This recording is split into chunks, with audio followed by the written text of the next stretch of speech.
नमस्कार।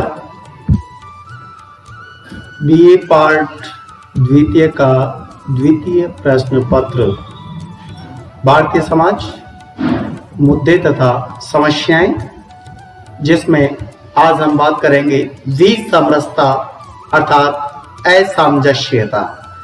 यह भारत में धार्मिक क्षेत्र में, नजातीय क्षेत्र में तथा क्षेत्रता के आधार पर विसमरसता दिखाई देती है। धार्मिक विसमरसता में हम बात करते हैं तो इसमें धर्म की बात होती है और धर्म आध्यात्मिक शक्ति में विश्वास है। यद्यपि ये समाज का व्यापक, शाश्वत एवं स्थायी तत्व है, इसे अलौकिक शक्ति में विश्वास कहा गया है, आध्यात्मिक शक्ति में विश्वास कहा गया है। धार्यति धर्म, जो धारण करने योग्य हो वह धर्म है। इस विश्वास को पूजा, प्रार्थना एवं कर्म कांड द्वारा अभिव्यक्त करता है। भारत में 6 धर्मों की प्रधानता है। वे है हिंदू धर्म, इस्लाम धर्म, ईसाई धर्म, सिख धर्म, बौद्ध धर्म तथा जैन धर्म। इसके अतिरिक्त यहाँ पारसी धर्म, यहूदी धर्म एवं जनजातीय धर्मों को मानने वाले लोग भी हैं। मुख्य धर्मों में भी यहाँ कई मतांतर है। यहाँ पर देखिए, धर्म की बात की जा रही है तो भारत में प्रमुख रूप से कई धर्म का बोलबाला है और उन धर्मों में भी कई मतांतर है। जैसे हिंदू धर्म की यदि हम बात करें तो यहाँ शैव, वैष्णव, शाक्त और आर्य समाज प्रमुख है।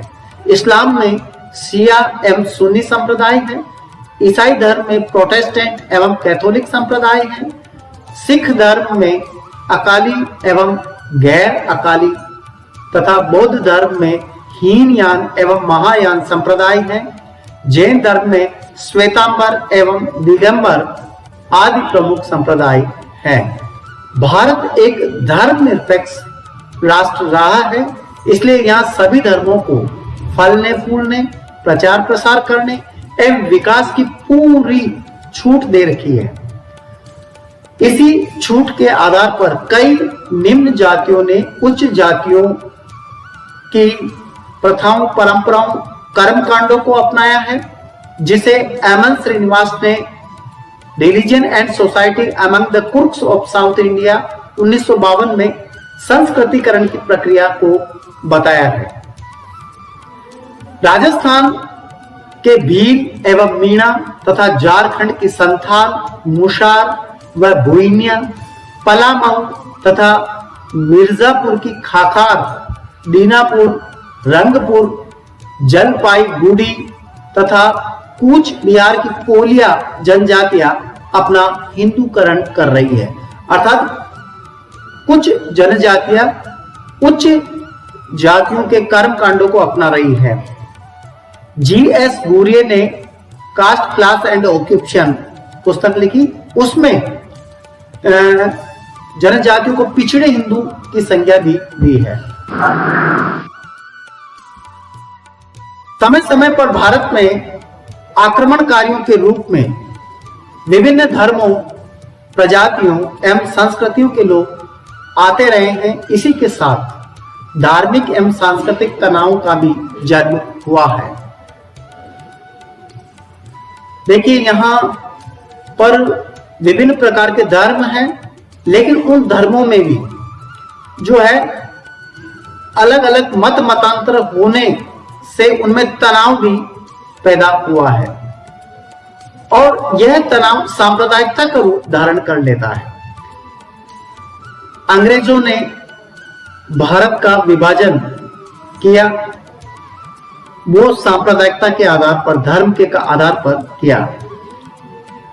जब 1947 में देश का विभाजन सांप्रदायिकता के कारण हुआ है तो रामधारी सिंह दिनकर ने अपनी पुस्तक संस्कृति के 4 अध्याय में सांप्रदायिकता को एक रोग कहा है और वह भी संक्रामक। सांप्रदायिकता का संबंध धार्मिक समूहों से है, अर्थात एक धर्म के व्यक्ति अपने को एक संप्रदाय से संबंधित मानते हैं। किंतु जहां एक धर्म में ही विभिन्न मत मतांतर है, वहां सांप्रदायिकता का संबंध एक धर्म में ही विभिन्न छोटे छोटे संप्रदायों से होता है। यानी एक धर्म में भी छोटे छोटे अलग अलग मत मतांतर संप्रदाय हो गए, जैसे बौद्ध धर्म में हीनयान, महायान, जैन धर्म में श्वेतांबर, दिगंबर, तो ये छोटे छोटे संप्रदाय हो गए। सांप्रदायिकता में अन्य धर्मों, भाषाओं एवं संस्कृतियों के प्रति घृणा, तिरस्कार एवं उपेक्षा के भाव पाए जाते हैं। धार्मिक समूहों के बीच तनाव ही एक ही देश के लोगों में विसमरसता का एक प्रमुख कारण है। धार्मिक विसमरसता राष्ट्रीय एकता के मार्ग में सदैव बाधक रही है। यह सामाजिक एवं आर्थिक विकास में भी बाधा पैदा करती है। स्पष्ट है कि यहाँ पर जो सांप्रदायिकता की बात की जाती है, तो यह राष्ट्रीय एकता के मार्ग में बाधा तो है ही, लेकिन सामाजिक और आर्थिक विकास में भी बाधा पैदा करती है। क्षेत्रीय विसमरसता की बात करें तो यहाँ पर भौगोलिक दृष्टि से भारत में अनेक विषमताएं व्याप्त हैं। यह उष्ण एवं समशीतोष्ण कटिबंधों की जलवायु का प्रदेश है। वहीं एक तरफ चेरापूंजी तथा मौसिनराम में बहुत अधिक बारिश होती है भारत में, तो दूसरी तरफ राजस्थान के थार के मरुस्थल में बहुत ही कम न्यून बरसात होती है। एक तरफ तो यहाँ घने उपजाऊ जमीन है, वहीं दूसरी तरफ कम उपजाऊ जमीन भी यहाँ देखने को मिलती है। यहाँ उत्तर में हिमालय पर्वत है, उसके बाद मैदानी भाग है और दक्षिण भारत एक पठारी एवं प्रायद्वीप प्रदेश है। क्षेत्रीय विषमरसता को जन्म देने में चार प्रमुख कारण दिखाई देते हैं, जैसे भाषा समस्या, आर्थिक विषमता और स्थानीय नेतृत्व को अधिक मजबूत बनाने आदि विषयों को लेकर एक क्षेत्र के लोग अपने को संपूर्ण भारत के स्थान पर एक प्रांत से जुड़ा मानते हैं। मान लीजिए वो किसी राजस्थान के निवासी है। जब राजस्थान के लोग राष्ट्रीय हितों को महत्व नहीं देकर के केवल प्रांत के हित को महत्व दे देते हैं, तो ये क्षेत्रीय विषमरसता वाली बात हो जाती है।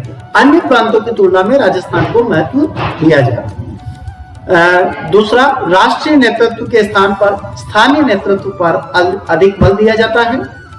केंद्र व राज्यों में आर्थिक एवं राजनीतिक हितों को लेकर टकराव होता है और केंद्रीय सत्ता का उल्लंघन।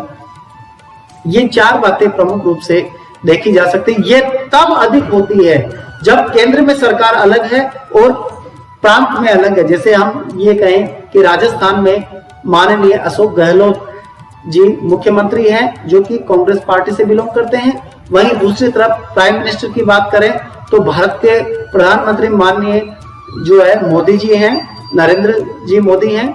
लेकिन अब जब आर्थिक हितों की बात आती है तो ये पार्टी प्रांत अलग महत्व है, केंद्र का अलग महत्व हो गया है।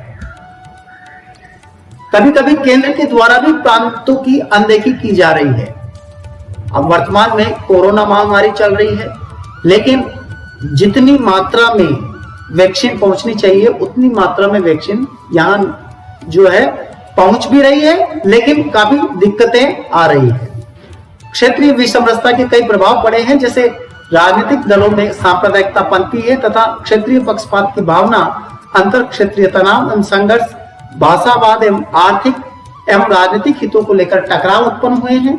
इससे क्षेत्रीय अहमवाद को बल मिला है। इन सब ने प्रजातंत्र और राष्ट्रीय एकता के लिए खतरा उत्पन्न किया है। यानी कि क्षेत्रीय विषमरसता, असामंजस्यता की स्थिति देखने को मिलती है। जब भाषावाद की बात आती है तो वो क्षेत्रवाद को जन्म देते हैं और यह भी राष्ट्रीय एकीकरण में बाधा पैदा करती है।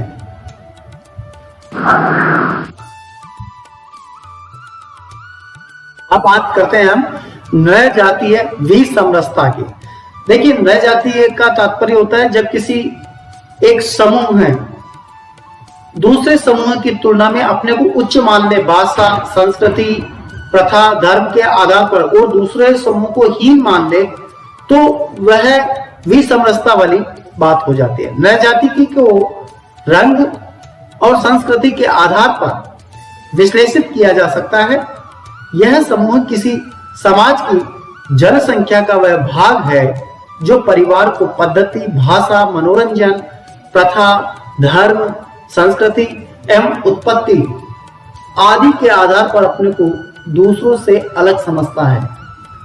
यानी कि अपना समूह अलग है, दूसरा समूह अलग है, ऐसा नर जाति की अवधारणा मानती है। अर्थात जब एक ही परिवार की भाषा, प्रथा, धर्म, परिवार, समान इतिहास, प्रजाति, जनजाति, खान पान, वेशभूषा वाला सामाजिक समूह भी एक नर जाति की समूह है। अतः नर जाति की समूह एक सांस्कृतिक समूह भी है। एक नर जाति की समूह के लोगों में परस्पर प्रेम, सहयोग एवं संगठन पाया जाता है। उनमें अहम की भावना पाई जाती है। एक नर जाति के लोग दूसरी नर जाति के लोगों से अपनी श्रेष्ठता सिद्ध करने के लिए अपनी भाषा, वेशभूषा, रीति रिवाज एवं उपासना पद्धति की विशेषताओं को बढ़ा चढ़ाकर बताते हैं। तो इसे नर जाति की केंद्रित प्रवृत्ति कहते हैं, एथनोसेंट्रिज्म कहा जाता है। कहने का तात्पर्य एक समूह अपनी संस्कृति को बढ़ा चढ़ा करके बताता है दूसरे की तुलना में, तो वह एथनोसेंट्रिज्म है, नर जाति की केंद्रित प्रवृत्ति है। कभी कभी सामाजिक, आर्थिक एवं राजनीतिक उद्देश्यों की पूर्ति के लिए लोगों का एक संजातीय समूह के रूप में एकीकरण देखा जा सकता है। ऐसी स्थिति में वे अन्य समूहों के साथ विदेशियों जैसा व्यवहार करते हैं। बिहार का छोटा नागपुर एवं संथाल परगना के आदिवासी अपनी विशिष्ट संस्कृति एवं भाषा के कारण एक अलग झारखंड राज्य की मांग सदैव करते रहे हैं। परिणाम स्वरूप झारखंड राज्य बना। कभी कभी ऐसा ही व्यवहार एक भाषा बोलने वाले अपने प्रांत में दूसरी भाषा बोलने वाले लोगों के साथ भी करते हैं। तमिलनाडु एवं असम में अन्य प्रांतों के लोगों को बाहर निकालने हेतु आंदोलन एवं संघर्ष तक हुए हैं। कई बार नगरीय लोग गांव वालों के साथ एवं ग्रामीण नगर वालों के साथ भी विदेशियों जैसा व्यवहार करते हैं और उसे सहजातीय रूप देने का प्रयत्न करते हैं। आज तक बस इतना ही। बहुत बहुत धन्यवाद।